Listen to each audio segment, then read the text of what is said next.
ఓం నమః శివాయ.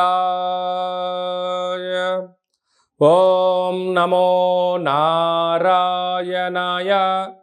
కర్మ నివారణ, నరదృష్టి నివారణ, సంచిత ప్రారబ్ధ ఆగమిక కర్మ నివారణ, తులాభార కాల భైరవాయ నమో నమః. ఓం దిగంబరాయ విద్మహే గజవాహనాయ ధీమహి తన్నో కపాలకాల భైరవ ప్రచోదయాత్. ఓం ఇంద్రాణీ శక్తి దేవ్యై నమోస్తుతే. హరి ఓం. మా ఛానల్కి స్వాగతం.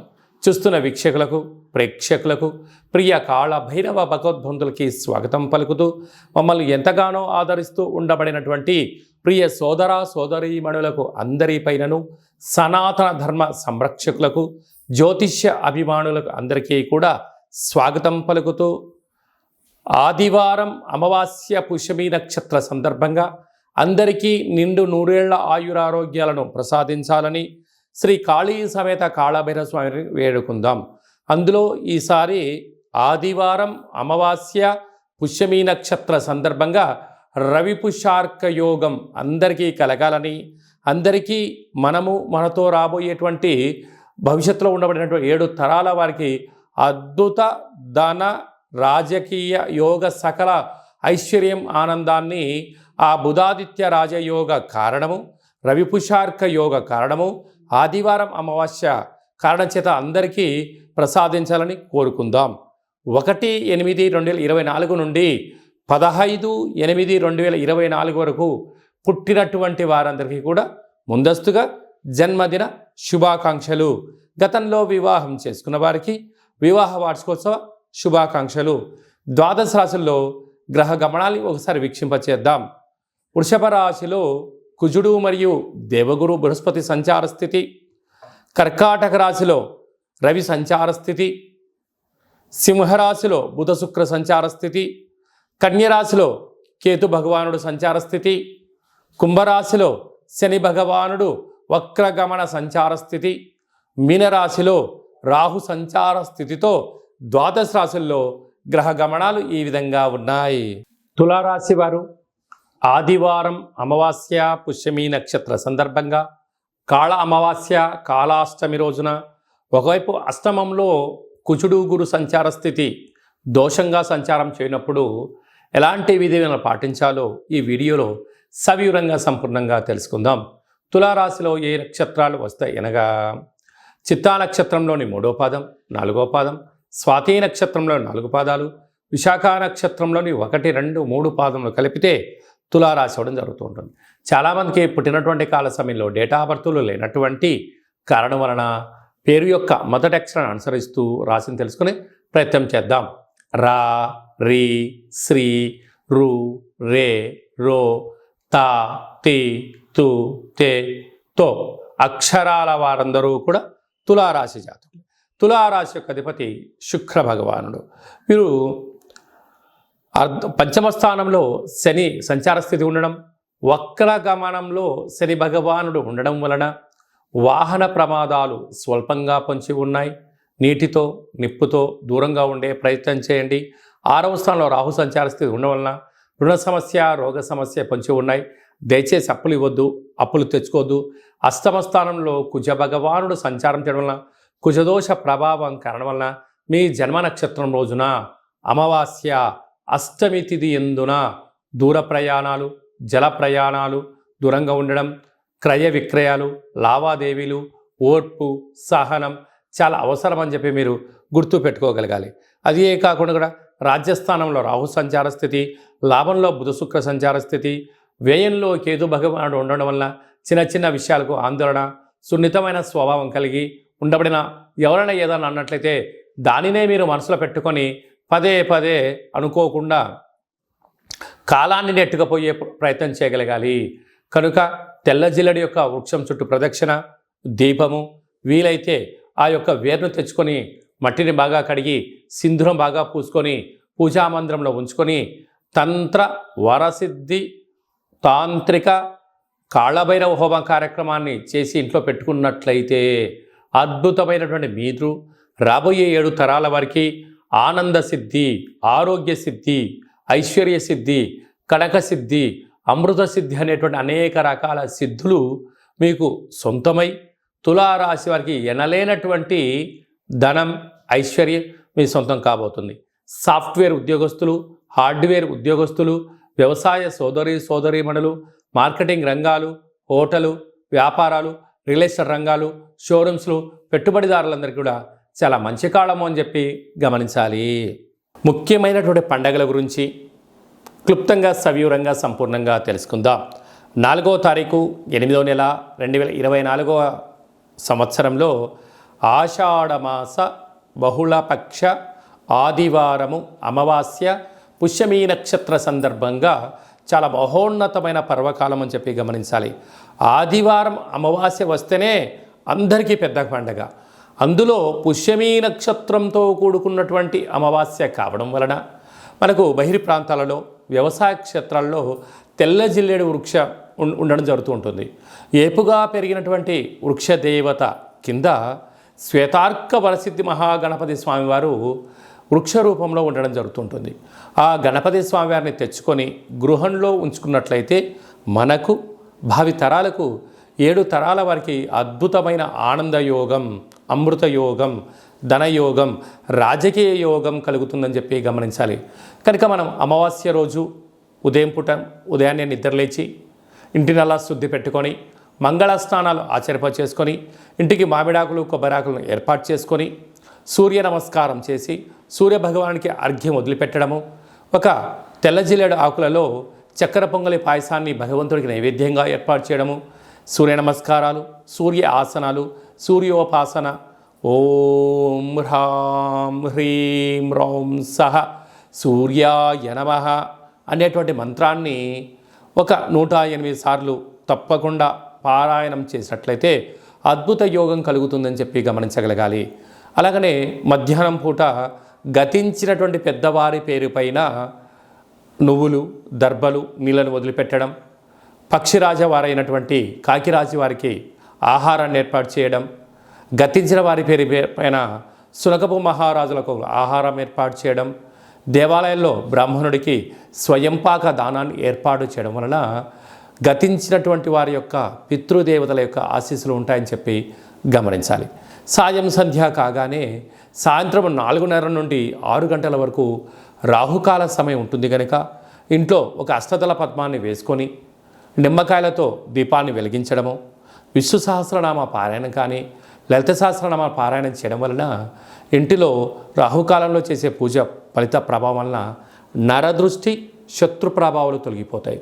చీకటి పడ్డాక లేకుంటే ఉదయం కానీ ఇంటికి ఒక ఎర్రటి గుమ్మడికాయను దిష్టి తీసి పలగొట్టడం, దారం కలిగిన నిమ్మకాయని కట్ చేసి గడపకు ఇటువైపు అటువైపు పెట్టడం, కార్లను, ఫ్యాక్టరీలను, కర్మాగారాలను శుద్ధి పెట్టుకొని సాంబ్రాణితో ధూపం వేయడం వలన ప్రశాంతత కలుగుతుందని జరుగుతుంది. మిగతా రోజుల్లో 1000 జపం చేస్తే ఎంతటి ఫలితం వస్తుందో ఆ రోజు ఒక్క నామాన్ని స్మరించిన కాళభైరవ అన్న, కాళికామాత అన్న, వెంకటేశ్వర అన్న, ఓం నమశివాయ అన్న అద్భుతమైన ఫలితం కలుగుతుంది అని చెప్పి గమనించాలి. ఆ రోజు చేసే పూజ, ఆ రోజు చేసే దీక్ష, ఆ రోజు ఉండబడిన మౌనము మనకెంతో ఐశ్వర్యాన్ని, ఆనందాన్ని మనకు కలిగిస్తుందని చెప్పి గమనించగలగాలి. అదే కాకుండా ఆ యొక్క అమావాస్యను కాళ అమావాస్య అంటారు. అంటే కాళిదాసు లాంటి వాళ్ళు, బట్టి విక్రమార్కుడు లాంటి వాళ్ళు, శివాజీ చక్రవర్తులు లాంటి వారందరూ కూడా ఇలాంటి రోజులలోనే సాధన చేసి కాళ స్వరూపమైనటువంటి కాళికామాతను, కాళభైరవ స్వామిని ప్రసన్నం చేసుకున్నారని చెప్పి గమనించాలి.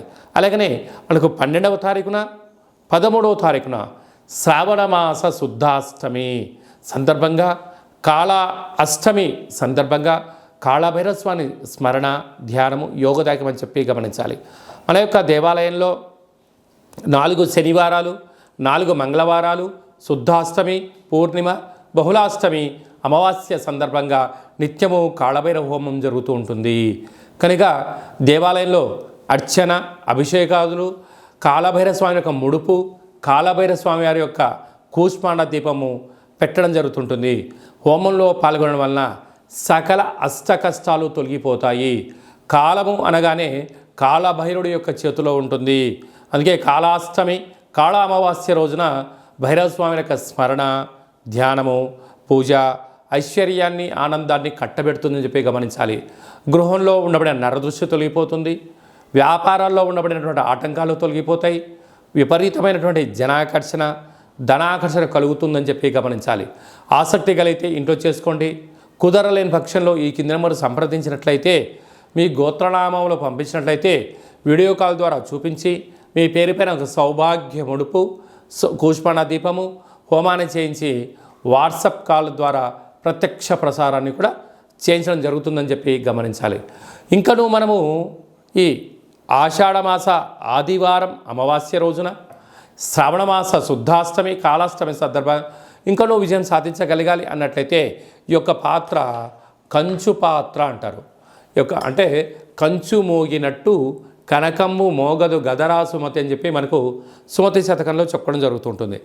రాసులు 12 ఎలా ఉంటాయో 12ని అచ్చు వేయడం జరుగుతుంటుంది. పూజ చేసిన తదనంతరము ఈ యొక్క పాత్రను ఇలా ఎడమ చేతో పట్టుకొని కుడి చేతో ఈ కరసాహం తీసుకొని ఇలా చిన్నగా శబ్దం చేసినట్లయితే ఓంకార శబ్దం రావడం జరుగుతుంటుంది.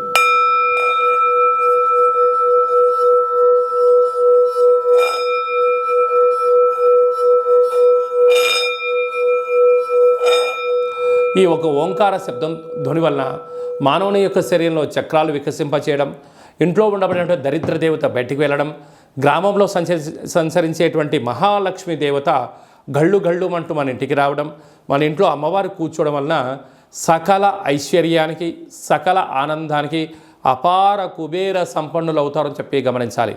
ఈ యొక్క కాళభైరవ స్వామి అక్షయ పాత్ర మరియు మీకు ఒక కాళభైరవ స్వామి ఒక పిరమిడు, డాలరు, కంకణము, కాళభైరవ హోమం చేయించడం జరుగుతుంది. మీకు వాట్సాప్ కాల్ ద్వారా ప్రత్యక్ష ప్రసారాన్ని కూడా చూపించడం జరుగుతుంది. ఆసక్తి గలవారు ఈ కింద నెంబర్ సంప్రదించి ఆ అక్షయ పాత్రను ఇంట్లో ఉంచుకోవడం వలన అద్భుతమైన ఆనందం, ఆరోగ్యం మీ సొంతమవుతుందని చెప్పి గమనించాలి. అలాగనే మీ వ్యక్తిగత జాతకం తెలుసుకోవాలనుకుంటున్నారా?